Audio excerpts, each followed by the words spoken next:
go.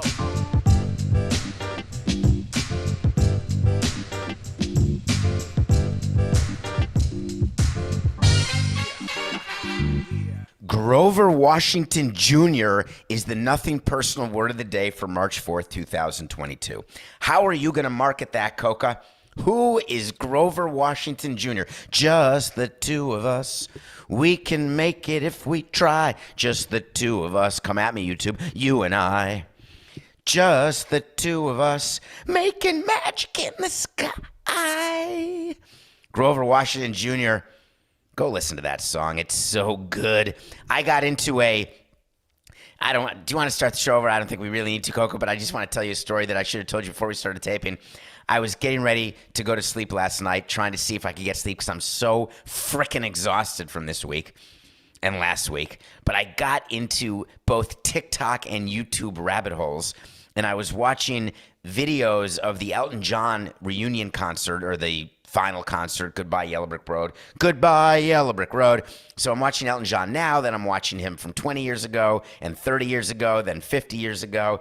And before I know it, it's approaching 2 o'clock in the morning. So, of course, then you do Wordle because that starts at midnight, so I figured I'd get that done. And then I'm reading some articles, getting ready to think about today's show. And then I say, wait a minute, I want to watch Rocket Man because I'm thinking about Elton John. So I put on Rocket Man. And then before you know it, because I say it's Friday, I got to do one show, and then I can go nappy noo-noo.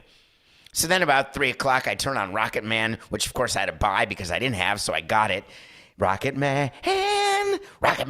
So I'm watching that thinking, wow, I really do like that better than Bohemian Rhapsody.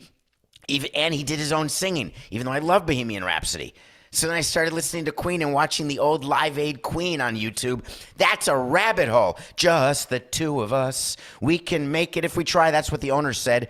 Send over Dan Halem and Morgan Sword to have a meeting with Bruce Meyer and Ian Penny. Make it a 2-on-2. I wanted it to be 1-on-1. I was going to do Hall & Oates. The first rumor is it was just Dan Halem and Bruce Meyer having a meeting. The first meeting since games have been canceled in MLB.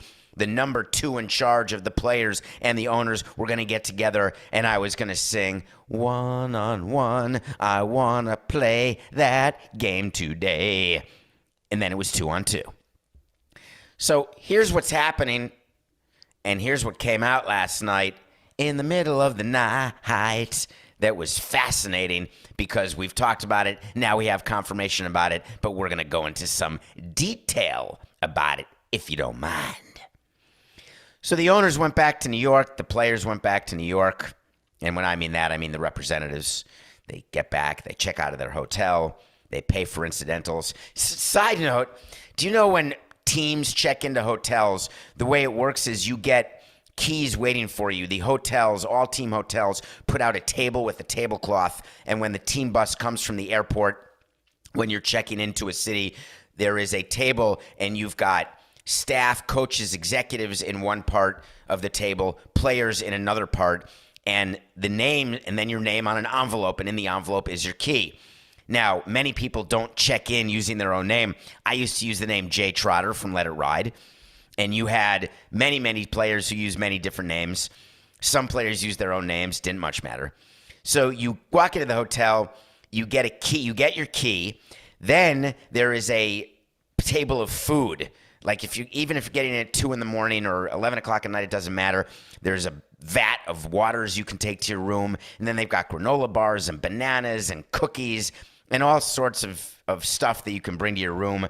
Of course, the players then order room service because that's one of the rules for team hotels. You have to have 24-hour room service, period, hard stop. You can't be a team hotel without 24 hours of room service. Okay, so you go up to your room. Now, what don't you do?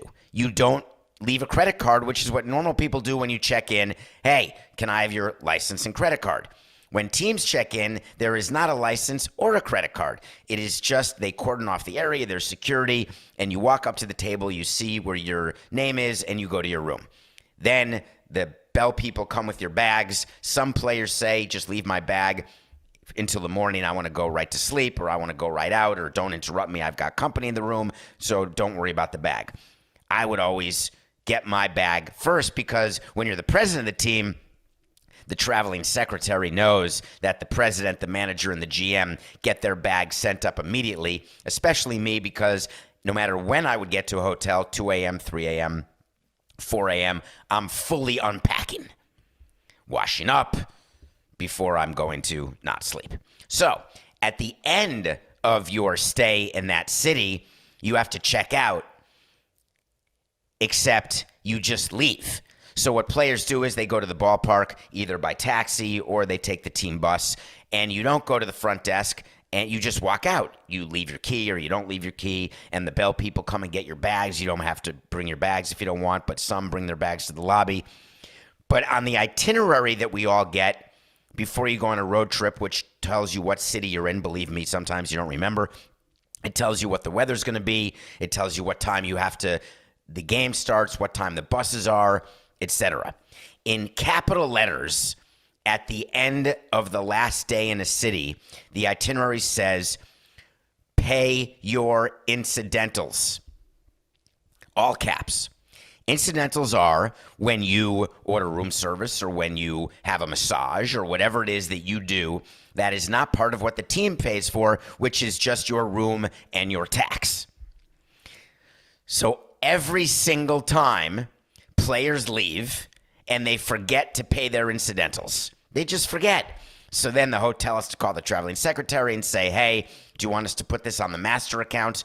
Because there's a master account which covers the cost of the rooms. Or do you want us to track down this player? Could you get his credit card? And we would always just put it on the master account and then deduct the amount of the incidentals from the player's next paycheck. Of course, we'd tell the player, hey, you didn't pay the $42.69. So that is what happens when players and teams arrive in cities.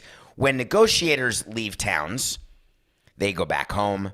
So they came back to New York, they lied down, got some sleep, caught up with their significant others, and they said, we got to regroup and figure out what our next move is. And they came to the conclusion the smartest thing would be for Rob Manfred not to have a meeting, Tony Clark not to have a meeting, Max Scherzer, no thank you, Garrett Cole, go throw, Andrew Miller, relax and try to find a team, Dick Monfort, go take advantage of the new laws in Colorado and relax just for a quick secundo. So let's have Dan Halem and Bruce Meyer get together, bring their top lieutenants, Morgan Sword and Mr. Penny, and see if we can get this thing back on track. So they meet, word comes out, they spend about an hour and a half together. And of course, we don't know what was exactly talked about other than what both sides leaked, which means we know exactly what was talked about. No core economic issues were discussed. Don't panic. That's okay. Process. Timing. Players Union would have said to the owners, hey, are you going to be canceling more games? Yes, we are. When do you think you're going to be doing that? Next Monday or Tuesday. Well, why is that? We told you we're going to do a week at a time, and we meant it. Do you think we were only going to cancel 1 week and then just stop? Somehow, magically, the calendar was not going to move forward? Okay, so we have till Monday or Tuesday. Today's Thursday. What, do you think we should meet again? Yeah, I really do. We need to talk about this CBT issue. Well, I don't really want to talk about CBT yet. Well, what's CBT? You know, the competitive balance tax, the sort of thing that Max Scherzer said was a salary cap. And I said, you're right, Max, it is a salary cap, where teams that go over it have penalties in both money and loss of draft picks. It is the single biggest issue being negotiated. So the owners and the players said, let's hold off on that for just a quick sec. Let's talk about some on-field issues. Let's maybe change the narrative for our fans here so they don't think we're just bitching and moaning about all these economic issues that people can't understand. And let's unify. Let's unite, hold hands, and sing Kumbaya, my lord, and say we want to make this product better. Let's talk about pitch clocks. Let's talk about banning the defensive shift. Banning the shift. We'd love to do that, said the players. We'd love to do that, said the owners. Wait, all the owners want to ban the shift? Do you've got the votes, Dan, to ban the shift? Oh, I can get that. Bruce, I can get 23 teams to vote to ban the shift. Well, why is that? When the shift first started, there were only a few teams employing it. We were one of the last teams to do it. Perry Hill, our phenomenal, at least on the field, defensive coach, infield coach, had a way that our defense was always really above average. Of course, we had above average players, but I digress. When analytics took a bigger hold in baseball, it became clear that it was not out of the ordinary to have players switch positions, not just every hitter, but every pitch. So we would break it down to the pitch count, down to the situation, down to where runners were on base, literally every situation. 1 out, 4th inning, down 2 runs on a 2-1 count. Here's where you should stand because the hitter against this pitcher has a tendency to do this with the ball. And so that's why if you watch a game now, you see players running around like Wildechai's. And they're all looking inside their cap. They're all looking into the dugout. There's hand motions going on. They've all got pieces of paper that they're looking at. It used to be just quarterbacks and catchers. Now you've got outfielders, infielders. Everyone's got a piece of paper. Oh, you've got Tom up, and we got Dick pitching, and it's a pretty hairy situation. Therefore, I need to be standing 4 steps to the right of second base. Hey, but I'm actually playing third base. Don't worry. That's a ground ball to me. Have you ever tried teaching your kids how to score a baseball game and there's a ground ball to second base and you say, hey, that's called a 4-3. And then you see how it's scored in the ballpark and they say 5-3. And you say 5-3. How can it be 5-3? It was a ground ball to second base. And you say, holy crap, the third baseman was playing on the other side of the bag and the ball was to him. How are you supposed to know how to score a game? You got to keep track. The announcers can't even keep track of who's playing where, but now we put little chips in the players, so now on TV there's an arrow to let you know which fielders are playing where. Come on, man. It's all a little much. My view of the shift was always very simple. I would talk to our players about it. They'd get so frustrated. They'd hit what they thought. Justin Bohr is a great example. They would shift against Justin Bohr, just a strong, amazing man, amazing father, amazing husband, amazing player, fun to be around. So I'll never forget what he did. If you haven't seen it, go back to the 2017 Home Run Derby if you want to watch one of the great rounds ever between Justin Bohr and the eventual winner, Aaron Judge. Unbelievable. So Justin Bohr would hit a rocket, right? And he's not exactly fleet of foot. He's not slow. I mean, he's faster than Coca, but not slow. Now, in the combine, he would be considered slow. He would run, my guess is, in the 40 around a 10.569. So he hits a rocket, gets thrown out at first base, and he says, man, that would have been a single for sure. And that hurts my average, and therefore I don't get paid as much during arbitration. So I'm going to get non-tendered. I'm going to have to go to Korea to play, or Japan, and then Taiwan, and then I'm going to come back. And what's going to be with me? So as a team, we would always say inside the competitive competition committee meetings, what about banning the shift? How would everyone feel about that? And teams like Tampa and Oakland would stand up and say, we used to have a big advantage because you guys are all so dumb. You didn't do what we were doing, and so we were taking outs away, but now we're all in the same place. So the advantage of the shift has really gone away because it's not like we're trying to just take away your hits. We're trying to add hits to our offense. But if you're playing defense against us the way we're playing defense against you, therefore we're back to ground zero, square one. I don't remember the expression. I don't think it matters. I think you get my point. The advantage of all of these things is only felt by teams who have an advantage because other teams are not doing what they're doing. But when all teams have access to the same information now, and the incremental difference is only based on how many yellies you have, then you start looking to the aesthetic of the game. And the aesthetic of the game would say, it's not all that much fun to watch players hit into a shift, to which I used to say, if you are Freddie Freeman or Ken Griffey or Justin Bohr, 2 mentions of you, Justin, in one show, why not just go the other way?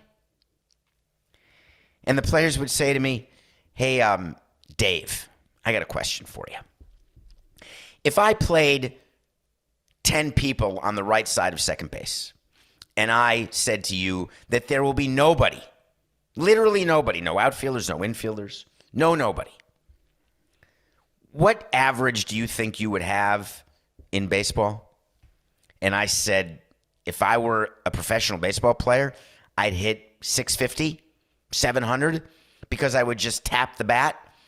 I would just hold the bat out there and basically tap it to the other side. And they said, good, I love where your head's at, except there's a first baseman there. And I say, no, you said no fielders at all. And they said, okay, that's for you, David. But in the shift world, the first baseman's there. So if you tap it that way, the first baseman will get it, so you can't do it.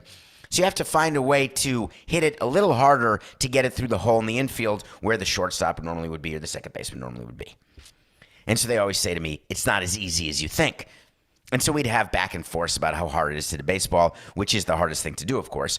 And I would go on my way, go back into committee meetings and say, all right, I've changed my mind. I think we need to talk about banning the shift.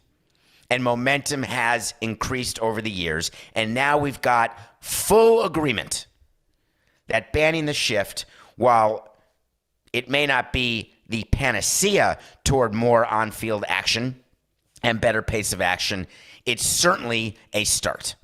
Now, banning the shift means that a certain number of players, 2, have to be on either side of second base. It doesn't mean you can't change where you play on the other side of second base, but it just discusses how many players can be.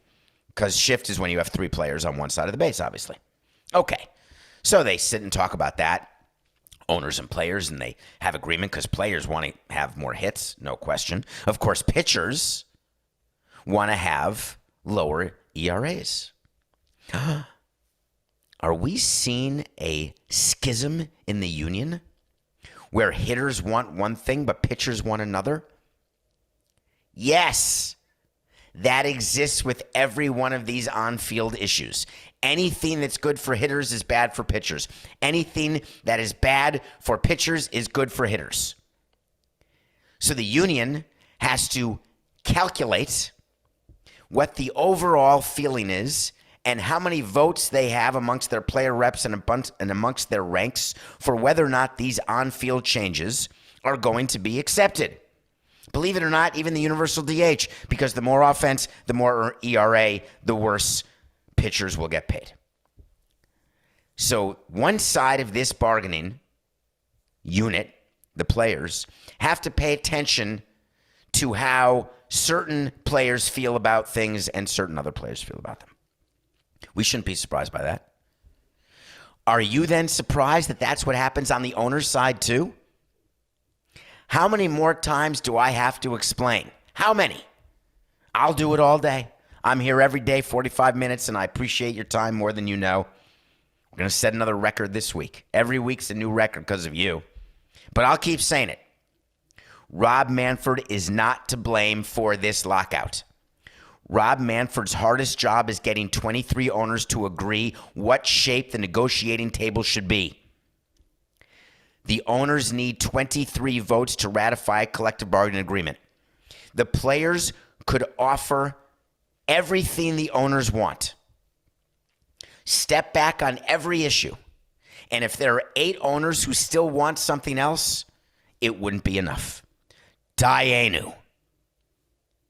So Rob Manfred is spending his time canvassing. He's got people who work under him, Dan Halem and Morgan, and then he's got people from the ownership committee. He's got people from the executive council. He's got people from the negotiating committee. Everyone gets assigned teams. There's actually a sheet that is distributed at the owners' meeting when there's negotiations going on.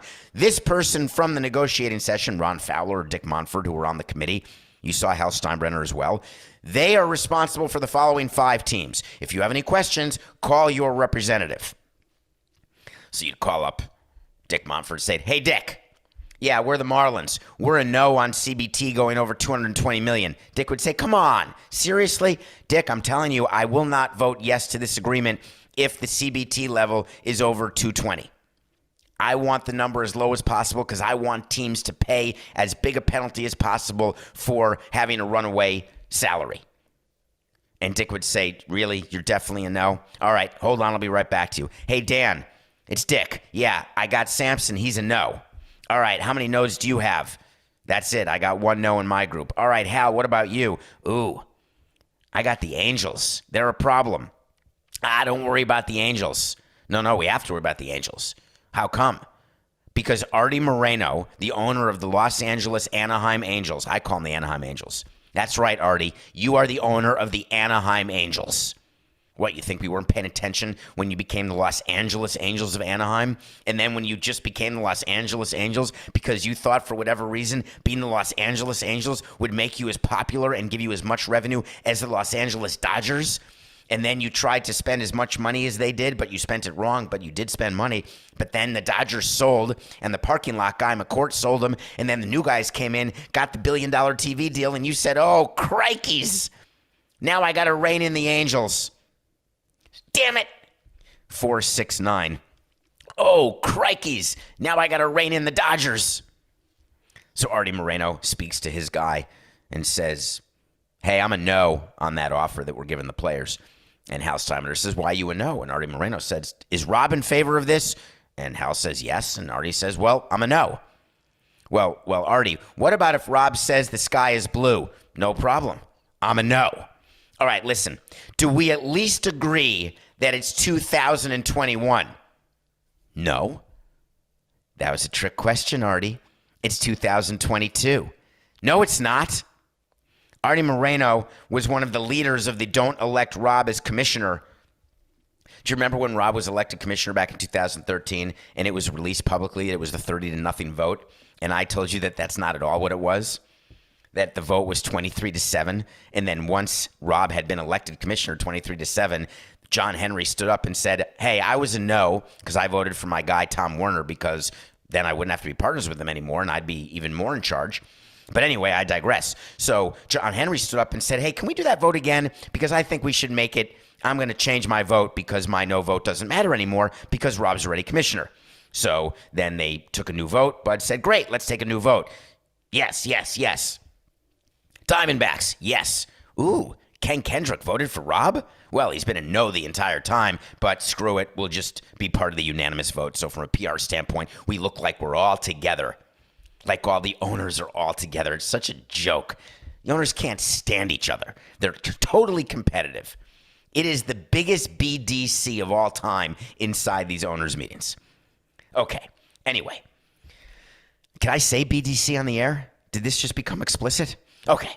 So then there's 30 votes, and then we get to look back in history and say that Rob Manfred was unanimously voted for commissioner. Now we get to collective bargaining. Jerry Reinsdorf, who voted against Rob every single time until the end, he believed Rob would not be strong enough on labor, even though Rob had been in charge of labor under Bud Selig. Even before Rob joined Major League Baseball, Rob had done labor agreements. But Jerry Reinsdorf thought, no, he needs to be we call him labor hawks. I don't know why you call him that. Coca, do you have any idea why someone's a labor hawk? Is that like an expression for a bird? Do hawks do something bad? Do they eat people? Are they like out of Jurassic Park? I actually don't know why they're called that. In any case, that's what we would call them. So Reinsdorf was a no on Rob, thinking he wouldn't be hard enough on labor. Then, of course, you had Ken Kendrick, who was a no because he did not want Rob as commissioner. He actually wanted Tim Brosnan, who didn't even make the finals. But then when Tim Brosnan was gone, then he became a voter for Tom Werner. What about Arte Moreno? Of course he's not voting for Rob. Bob Castellini of the Reds. Nope. And then yes. So word comes out yesterday that there are 4 teams. The Reds, Bob Castellini's the owner. The Diamondbacks, Ken Kendrick's the owner. The Angels, Arte Moreno's the owner. The Reds, I said the Reds. The Tigers, Mike Ilitch's son. Mike Ilitch passed away. His son is now, can you imagine fathers and sons working in baseball together? Very rare.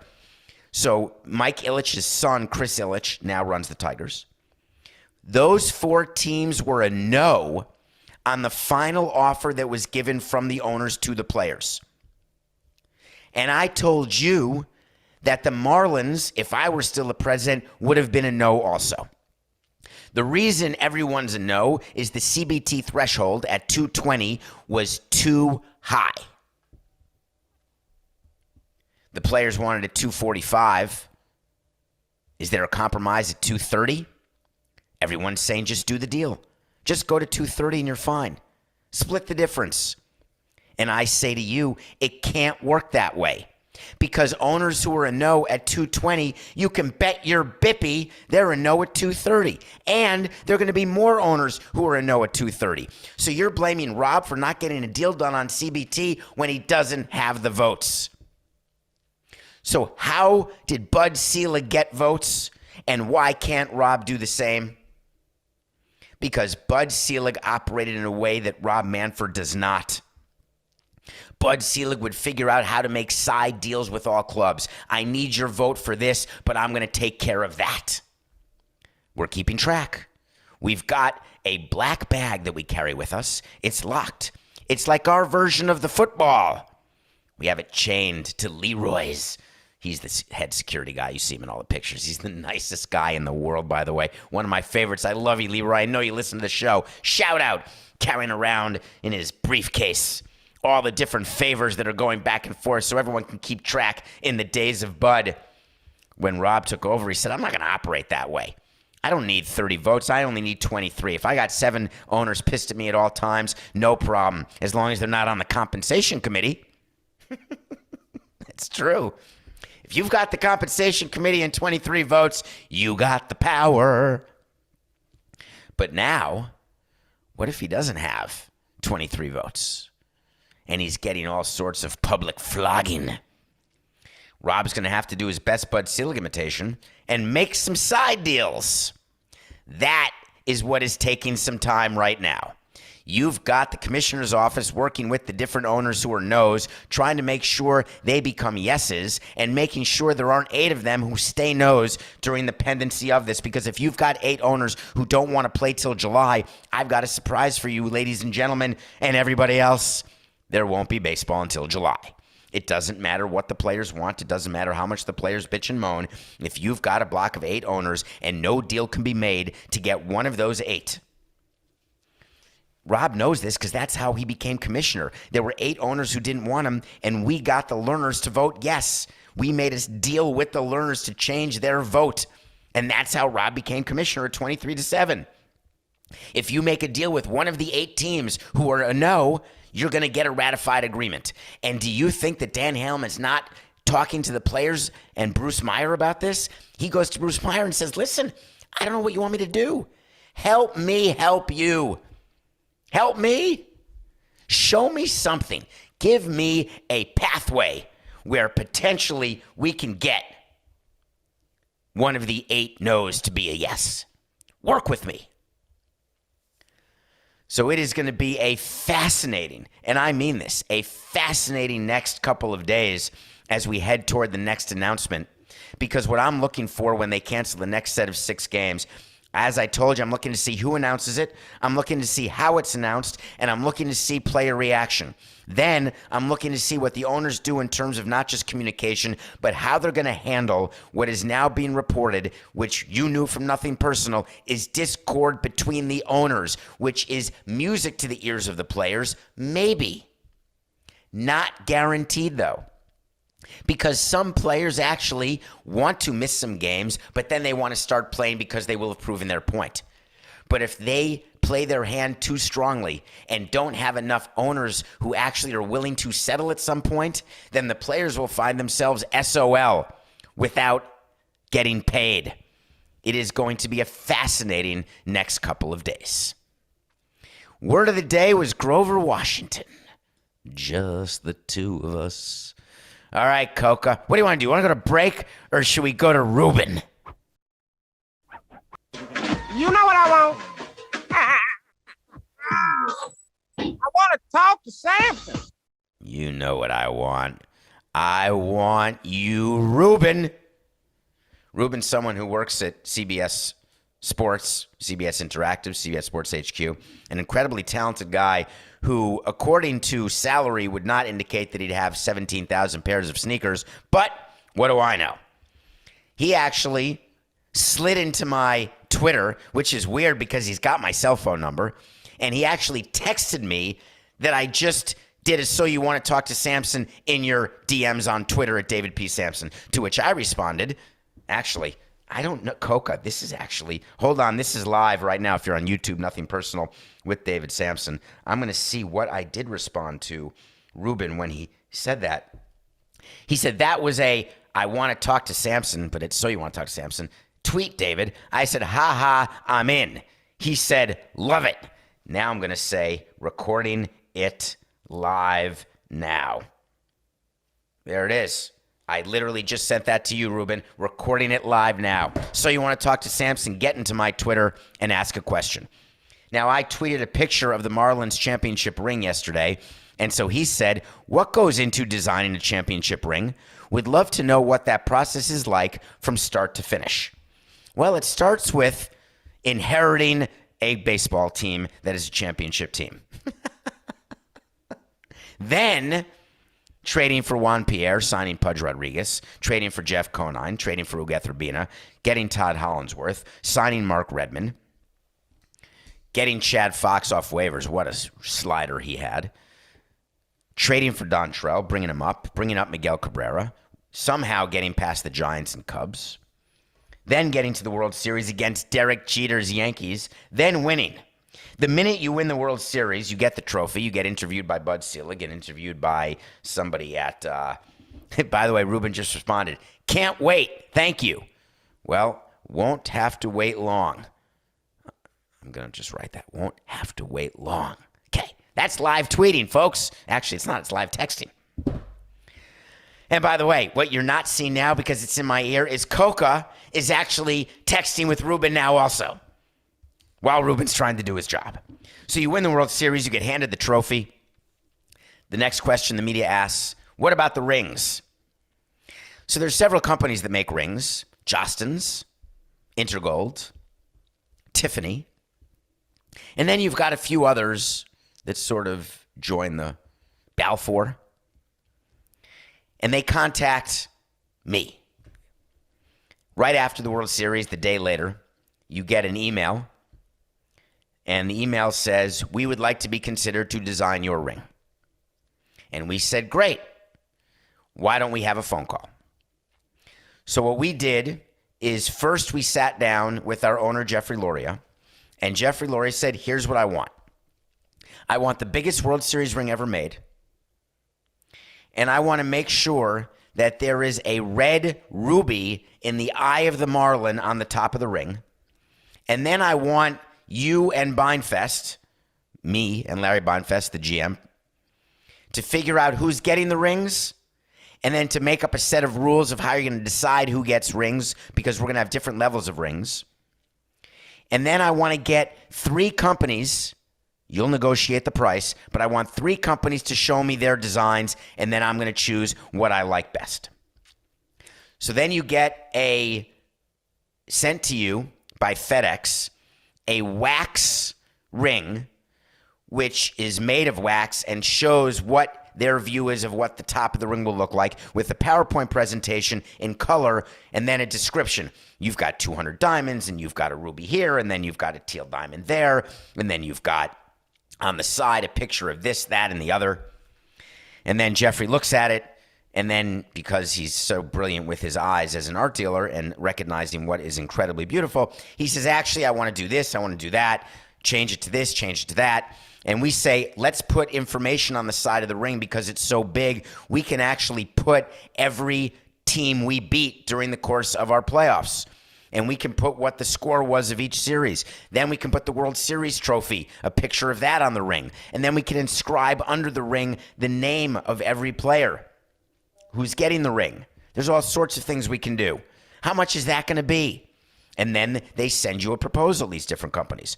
Well, the ring is going to be $60,000 each. You want 200 rings. So there you go. 1.2 mil is about your cost.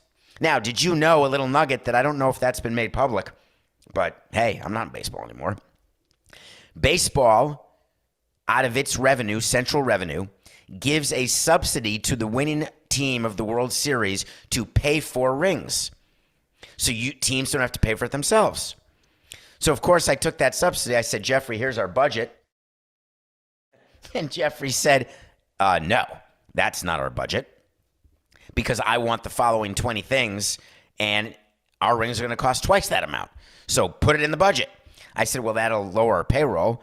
or we'll have to fire some people. He said, we just won the goddamn World Series. You think people are going to remember the rings they have or whether we keep a utility infielder? I said, that is a really good point. Bring on the rings. Next step. You go to contract with a company. We did it with Intergold. A guy named Moran. I don't know if Moran's still around, but he was brilliant to work with. So then they send us. I wanted to go with Tiffany because Tiffany did the World Championship trophy, and I just thought there was some sort of, because Michael C. Fina used to be. Anyway, Tiffany I just thought would be the right company. But Tiffany's rings, they were actually more ordinary than extraordinary. But when Intergold sent its ideas, they had captured exactly what Jeffrey wanted, and they sent an actual prototype, not just in wax. They put together what the ring would look and feel like. And it was so heavy and so big that when we showed it to Jeffrey, we had him at hello. So the next step is you go to contract with Intergold. Then they send you one, then you send it back, and then you have back and forth. Then they send the next prototype. It takes about 10 tries through the course of the offseason. Then you have to design the box that the ring is going to get in because the ring gets presented in a box. Then they're designing the lower level rings for different levels of employees because we gave a ring to every employee, but the A ring is a different ring that the players get and the top executives get. Then the B ring is cheaper, but still amazingly cool. And the C ring is smaller, cheaper, but still pretty damn cool because people wouldn't expect to do it. So Larry Beinfest and I have a list of people getting each ring. We've got the rules to decide who gets each ring, and we make up the rules specifically to make sure certain people do get rings, certain people don't get rings. And then one day from Intergold, you get a box that shows the final ring in the exact packaging that it's going to come. Then you have to check it. Then you show it to Major League Baseball. This is when we got the call saying George Steinbrenner is going to sue you because he doesn't want the New York Yankees logo on your ring. Because we had F4NY2, which of course was the final score of the 6-game series in the World Series in 2003. Okay. So Jeffrey says to me, hey, you got to call Randy. What's going on here? We're using the Yankee logo. I said, I'm not calling Randy. I'm not calling George. I'll tell you right now, I'm not making the call. Forgiveness is easier to ask for than permission. And I want to see the article where George Steinbrenner or Randy Levine or any of them actually file a lawsuit to stop our championship ring from being made. So they can even draw more attention to the fact that they lost the World Series in the last time anybody would appear in the World Series. I want that to happen. Please. Guess what? Steinbrenner never sued. Our ring has the Cubs logo. It has the Giants logo. It has the Yankees logo. And the story is that when the rings come, they come in a delivery that is with security, actually, because there's a lot of rings and they're worth a tremendous amount of money. Everything gets insured, and then we have to store them in this vault before we do our ring ceremony, which was at a home game in April. We didn't do it opening day because we wanted to draw another big crowd in 2004, not just for opening day. When you raise the flag, you try to stretch it out as much as possible. So, Ruben, there is a whole thing that goes into designing a championship ring.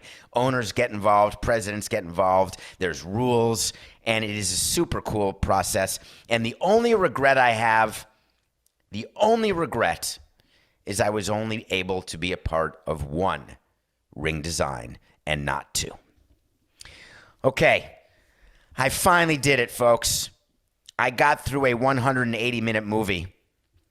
And it took me 2 days to do it because I would get distracted, ADD, or I would just be on Twitter, or I'd want to watch an episode of F1, or I was catching up on Billions, whatever the case may be. I got to get through all the Oscar movies. And there's one that's now available for streaming called Drive My Car. It is a 3-hour movie in Japanese, nominated for Best Picture, Best Screenplay, Best Director. By the way, this is not some schleppy movie. This is nominated for Best Director. So, of course, I had to watch it. I want to tell you what this movie is about and why listen, you give me 45 minutes of your time, and I think that's a lot for you to give to me, and I appreciate it. I'm now asking you for 180 minutes. I better have a damn good reason. And the damn good reason I have is that the screenplay is the best I've seen this year. The movie is certainly in the top 3. It is about a husband and wife. The wife dies, and the husband has to figure out how to move forward. That sounds sort of ordinary, but it's all done in a car while acting a play. It sounds insane, right?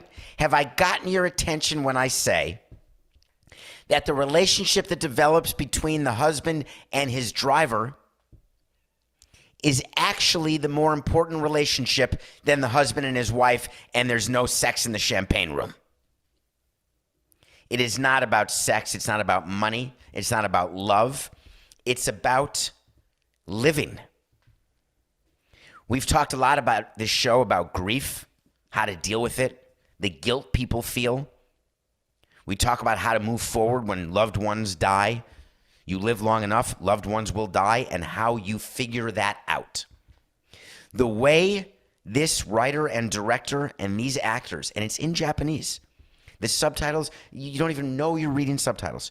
The way he navigates that complicated subject in a way that is so fascinating, entertaining, intellectually stimulating, all under the umbrella of the culture that fascinates me in Japan, lead me to tell you that I don't want you to look at Drive My Car as a 3-hour movie. I want you to look at it as a 3-part series. Episode 1 is 41 minutes, and then the credits roll. Episode 2 is from 40 minutes to about 2 hours. It's an hour and 20-minute episode. Episode 3 is the final hour of the movie. That's the final episode of the limited series. Because if you look at it as a limited series, you don't get overwhelmed. You're like, that's a 3-parter. I can bang that out in one night. Look at it that way, okay? Drive My Car. It is worthy of the nominations. It is worthy of your attention. Nothing personal pick of the day. God dang it, dog it. You know what? Vegas stinks. How is it that you all believe that the Brooklyn Nets are good? Just tell me. And how the Heat get no attention and no love, and then I fall for that. The Heat playing back-to-back after a heartbreak loss to the Milwaukee Bucks, thinking that now the Nets, with Durant coming back, are going to finally feel some momentum, even though Ben Simmons is still hurt and James Harden is parading around loving life. What an absolute J-hole, pretending everything's great now that he's in Philly with the MVP, getting ovations. I'm finally home. Meanwhile, the Nets can't win a game. They're in danger of missing the playoffs. We're 24-20. Nets +3. I think that game went off with Nets as a favorite, but when we did the show, they were +3. They needed to be plus a lot more than that. The Heat beat them. We're 24-20. Well, Zion Williamson is playing tonight. He's making his season debut. Wait, sorry. Hold on. Cut that, Coca. We have time. Okay. 4-6-9. The New Orleans Pelicans are again playing without Zion Williamson as they take on the Utah Jazz. The Pelicans, with their new addition, C.J. McCollum, have been playing much better of late and, frankly, are now better than the Los Angeles Lakers, who absolutely stink. The Pelicans have 3.5 points that they are getting from the Utah Jazz. That will be the Nothing Personal pick of the day for Friday, March 4th, 2022. Pelicans, 3.5 points over the Jazz. Okay, that's the pick of the day. I want to end the week on a very positive note. Very, very positive. I did the 40-yard dash yesterday. I did it in 29.69 seconds. I was in Indianapolis. It turns out that my IQ test went well. I was not able to bench more than 69 pounds. I was able to curl 4 pounds. I tried to get up to 6 and then 9, but it ended up at 4. But I went to the combine because I thought, hey, in case this gig doesn't work out, maybe I could be a football player.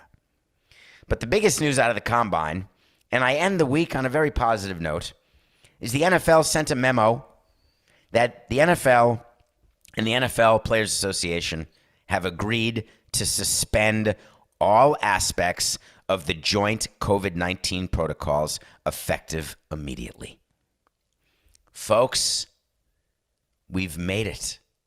We've made it through the rain. I found myself respected by the others who got rained on too. If you're vaccinated and boosted, nothing to worry about. If you're not vaccinated and boosted, we're not worrying about you anymore. The leagues have now realized that all the COVID protocols that were in play for a reason. They don't need to be in play. Mask mandates are being lifted everywhere. You've got vaccine mandates that are being lifted everywhere. You've got the return to normalcy that we have craved, and we are a week away from 2 years. Folks, we got the dash. I've been talking about the dash since March of 2020. I said we are living in the middle. You look back at the Spanish flu, 1918, dash, 1922. You look back at wars, 1912, dash, 1916. I'm making up numbers because I'm making up numbers. The War of 1812, 1812, dash, 1813. Making up numbers. Don't at me. I'm not a history guy. I'm not a geography guy. I'm a math guy. I'm a talk guy. And we said, what's the dash for COVID? It's 2019, COVID-19 dash what? We're in the middle of the dash. Who knows? History may look back and it's 2019 dash 2025, which means there was 6 years of a pandemic. By the way, 200 years from now, people say, wow, that didn't last very long. But when you're in it, it sure as hell feels like a long time. We did it. It's 2019 dash 2022. The scariest, most surreal, most unbelievable thing that we've lived through, notwithstanding the Holocaust and the World Wars and all the other things that people have lived through. In my lifetime, those first few moments of COVID where you didn't know that if you had it, whether you would live or die, the dash is now complete. The NFL has started. The other leagues will follow suit. Wait to see, Coca. Official wait to see. MLB is going to end the COVID protocols. NHL, NBA. The COVID protocols will be gone from sports. They will be gone from our life. The return to normalcy is here. The dash is upon us. And the week has come to an end. I appreciate that you've been here. Have a safe, great weekend. Enjoy the dash. We'll be back Monday. It's just business. This is nothing personal.